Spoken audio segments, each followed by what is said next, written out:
make sure everything is done. I would constantly keep imagining all those things. Then the telephone rings. So I said, oh, and I picked up. And this was a lady's voice who said, I'm calling from the Manhattan Center. Do you know if Sai Baba is here? And I said, no, I don't think so. I have not heard Swami coming here. And it's a man who is speaking. And I asked, may I know your name?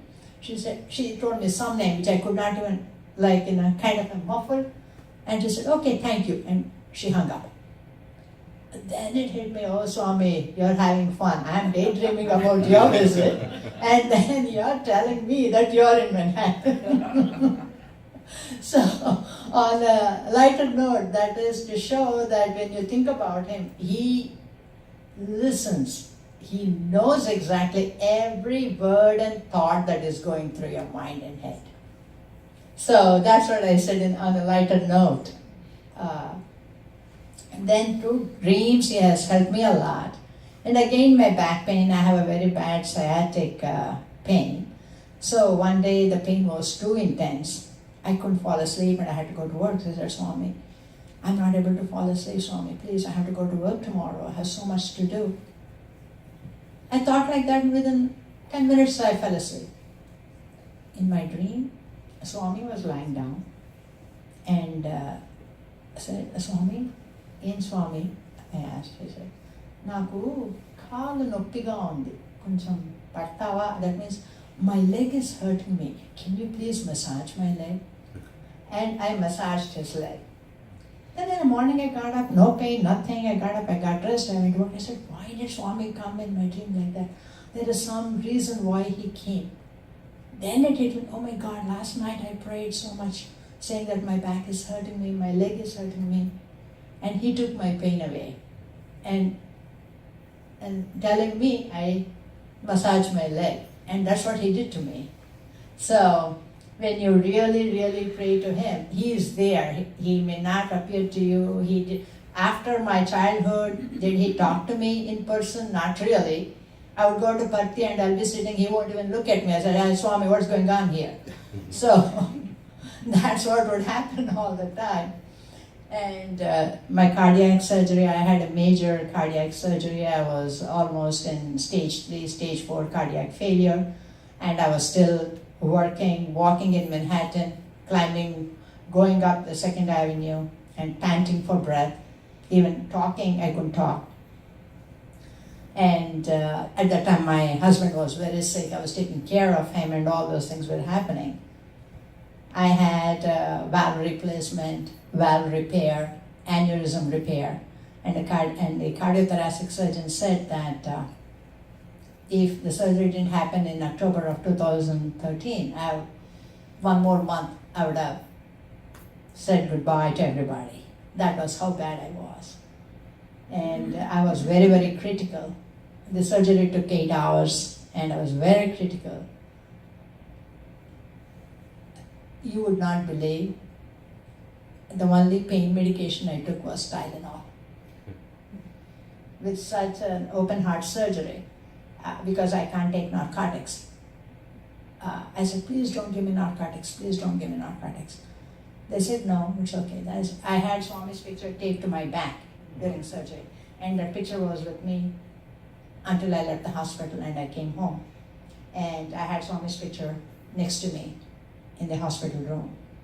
So I just took Tylenol. And if I tell this to anybody, they will laugh at me because surgery is very painful. And he took my pain. I did not even experience. Even after I came home, I took Tylenol maybe just for a couple of weeks, just in the night time, just to fall asleep, so that I would not feel the pain, that's all. But otherwise, he took care. And during that time, my husband's health was also failing.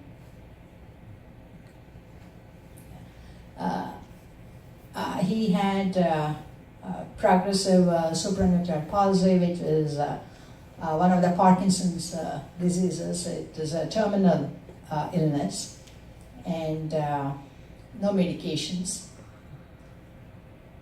And he was such an active man. You know how active he was.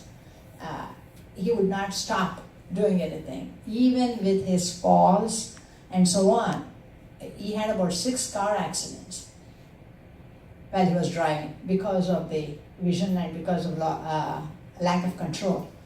But Swami protected him every single time. When the car was damaged, nobody got hurt, he didn't get hurt. And he fell so many times in the house. He fell down a flight of stairs. He fell like that twice. He fell so many times. Still, not a single fracture, and Swami took care of him. And more and more, when he could not see properly, when he could not talk or walk, all that he did was listen to Swami's speeches 24/7. Radio Sai would be on from morning until he went to bed. So I would sit and listen to the speeches also with him. I think that's when we think Swami is giving us a lot of hardships is what we think. But if you leave it to him, he gives you all these issues and he gives you all these problems. Why? For us to get better. That's how I took all this. And that's how I developed the inner strength to carry on with all the activities, because he was the quote manager of the properties. He was in real estate, properties, this and that. My job was just to go to work, take care of the kids, cook, and be a social director. I was always saying, I'm the social director, you are the managing director. That's what I used to tell him all the time. So, but I had to take more responsibilities. At the same time, Sai Kiran, who was doing, he finished his neurology residency at Ram, and he was moving back to New Jersey to do his neurosurgery residency. Sumana just graduated out of law school. And so a lot of things were happening during those years. And I had to deal with a lot of those issues and deal with him. And that's where slowly, without me really noticing and feeling bad, I developed, what shall I say, total detachment from all the things, saying that, hey, listen, life, make the best use of what you have every single day.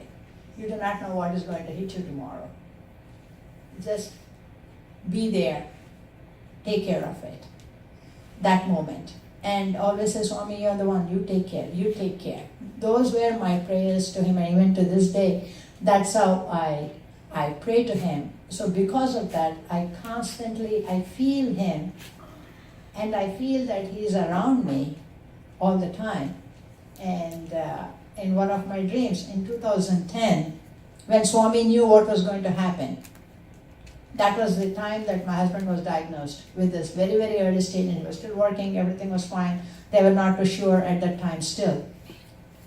In one of the dreams, Swami appeared like a 20-foot tall, like with a beard, and it was like Shiva with the, so I was looking at him and said, oh Swami, you're showing me your Shiva avatar. And then he came back to his size, and he held my hand, and he put his hand around me and held my hand tight, and we were walking. He said, did you see? I said, yes, Swami, you showed yourself as Lord Shiva. Yes.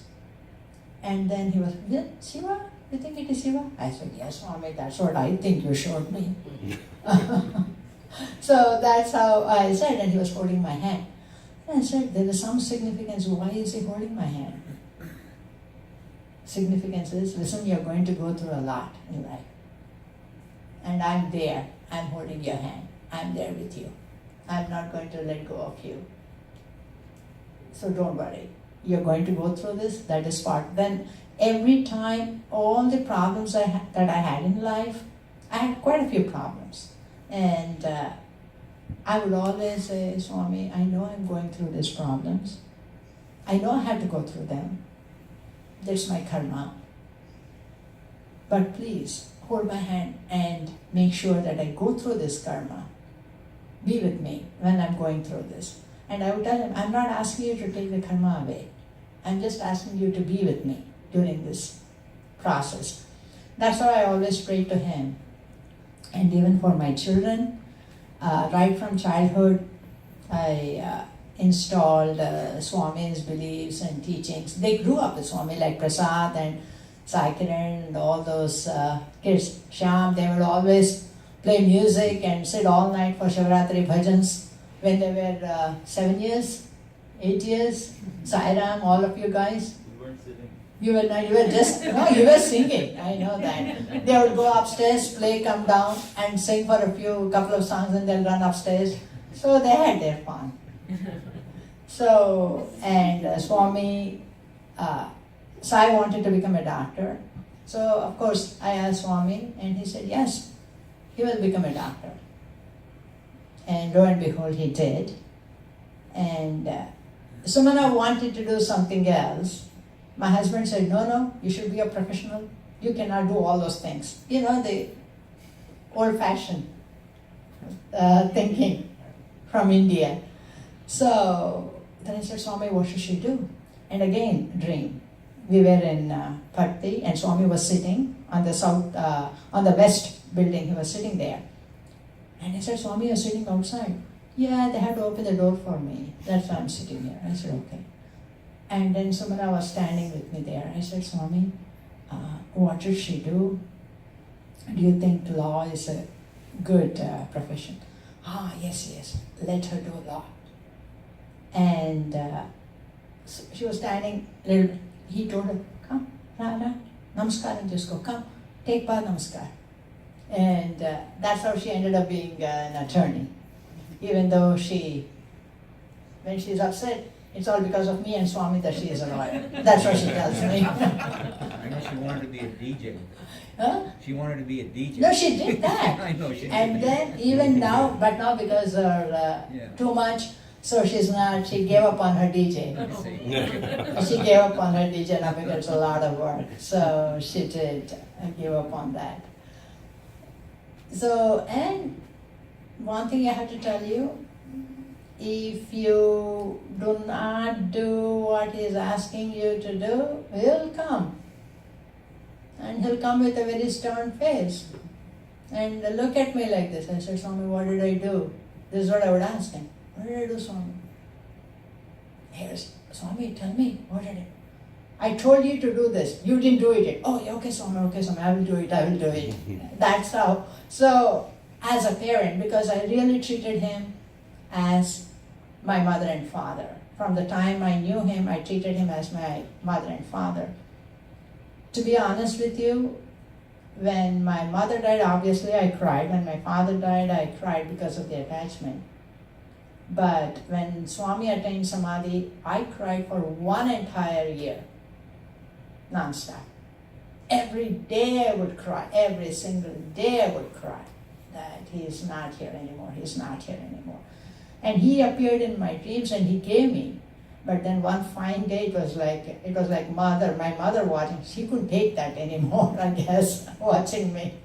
So it was like in Manhattan there was a big, I think in Carnegie Hall, I remember that, Carnegie Hall, and Swami was coming and everybody were there. And my mother was sitting next to me and I was crying. She said, how long are you going to cry, lady? Stop crying. Where did he go? He's right there. See, he's standing right there. Why are you crying so much? I said, Amma, I don't know, I'm just crying. And she said, see, he's standing right there. And Swami came out of the picture. And he walked around, then he went back into the picture. So she said, listen, he didn't go anywhere. Stop crying. I think from then onwards I stopped crying. I think Swami couldn't take it himself. And as I was saying, to this day, he still comes in my dreams. And 2016, after 2011, I didn't go to India because of my husband's illness and my sickness and whatnot. And he passed away in 2015. In 2016, Swami came in my dream. I was in Patti with Isa, my son's eldest son. Both of us were sitting there. And Swami came out of the temple It was a temple, and he walked out of the temple. And people were just walking around. And when Swami came, both of us went to Swami, and Swami put his hand around me like that and looked at me and said, "Where is your husband?" I said, "Swami, you know he is not here." "Meeku telusu kada, Swami, he is not here." It was like, "Why are you asking me? You know. Why are you asking me where he is?" That kind of a thing. "You know, Swami, he is not here." I said, "Yes, I know. He is not here." That means he is with him. That's what he wanted to let me know, that he is with him, he is not here. And then he said, "Sare, namaskaram chesko. Eta vachi namaskaram chesuko." That means he said, "Take pa namaskar, come every year and take namaskar." And I should say honestly, now when I go to Parthi, I do. Since then I have been going every year by His grace. Every year I go there and I bow down to the Samadhi. I really feel I'm taking Namaskar from him. Which he did not give me before, maybe once or twice he gave when I was going to Parthi and in Bangalore. But now it is a different feel and feeling. So, with this what shall I say, not a great experience, but just my journey towards him and being aware of him more and more. And I noticed that the more you are aware of him, the more he is with you and the more he helps. And his grace, the center is going on. We have our President, Vice President, Devotional Coordinator, Shankar, and his mother. And Deepa, she also was the first member of the Sai Center along with Lalita. So from 1979. And Prakash, of course. So, Sai Ram, and thank you. Thank you very much. Thank you. Can we have questions and answers? Thank you so very much for beautiful talk. My question is, you had a picture of Swami with two Swamis. Right. What was that? Can you explain? Well, I think Prakash can explain better because we talked about it yesterday when he was putting that slide up. That picture is like Prakash. You explain. You explain better than me. Come on. No, actually, this picture Swami gave to the students, particularly MBA students. When they passed out, Swami gave this picture to them and said, "Do you know what the significance of this picture is?" So every student gave different reasons. And Swami said, "No, listen, this is..." Nobody can hear you. Yes. Oh, okay. What? My fault. Okay, go ahead. Yes. And so they asked, Swami asked, "What is the significance of this picture?" And all the students gave different reasons for that. And Swami says, "Listen, there are two Swamis there. And you see one Swami keeping the hand like this and the other Swami is just listening. So this picture is for you, a message to say in your life. First, keep your mouth shut and listen to others when other people talk before you talk." So that's the most important quality that a management student needs to be in life. So that is one of the pictures he gave with this message to all the students. And So, I made a joke with Prakash yesterday when he was putting that slide up. I said, "Hey, that is a message he gave to the MBA students. The message I get is to my patients, I keep talking, you shut up and do what I'm telling you to do."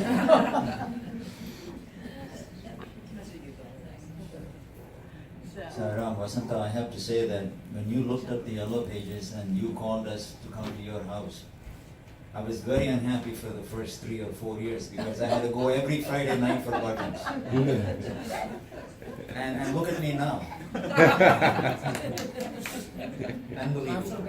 And I have to say that your center, Old Tappan Center, has attracted all these young folks like Shankar and Vaidyanathan here. These are all avatars of Shiva. And I have to literally say Shankar and Yeah. the center members, they are not that close to where the center is. Absolutely. They Even- drive 45 yes, minutes, yes, 1 hour. yeah, Hats yeah. off to them. And their children, Yeah. they sing so beautifully. And they all come, it is just like they want to come to the center, and that is Swami's grace. And that's what I keep telling them. I thank them that they come from such far distances. And I forgot to mention Gauri Shankar. And he is like Shankar. 1.5 hours away. Yeah. And the amount of seva they do, because they are very much into the orange seva, where poor feeding, and also the Hackensack seva. They have taken that into their hands, and they are running the center. That is Swami's house that is being hosted, that's all. But they have taken over and they are running it. And that I should definitely be thankful to Swami for allowing me to carry on, because for me, I don't think I can live without him in my life. That's what I keep telling him. I said, Swami, I cannot live without you. If it were not for you, I do not know what I would have been and where I would have gone. So, and for me to go on with what I'm doing right now by myself and managing everything, it's not me. We all think, oh, but definitely it's not me. And when I started the speech, I said, my God, look at all the bhajans. They're all the same thing about he's watching, he's with you, his love. That's exactly what it is. And I said, Swami, whatever I'm going to say, but if you think that is relevant, you'll make me say it. If you think it's not relevant, you'll make you make me quiet. So, there he is. Thank you. Anybody else want to ask any question? Sai Ram, thank you so much for coming today, and with all your Thank guests and Thank you people so from the much center. for- Thank you very, very much. It is so obvious to me and most people here, I'm sure, or maybe everybody, that Swami is in you and you're in Swami. Thank you so much for all your love. I think he's in everybody. I think so. He's in everybody. And thank you for having me. Thank you, Vasantha. Thank you.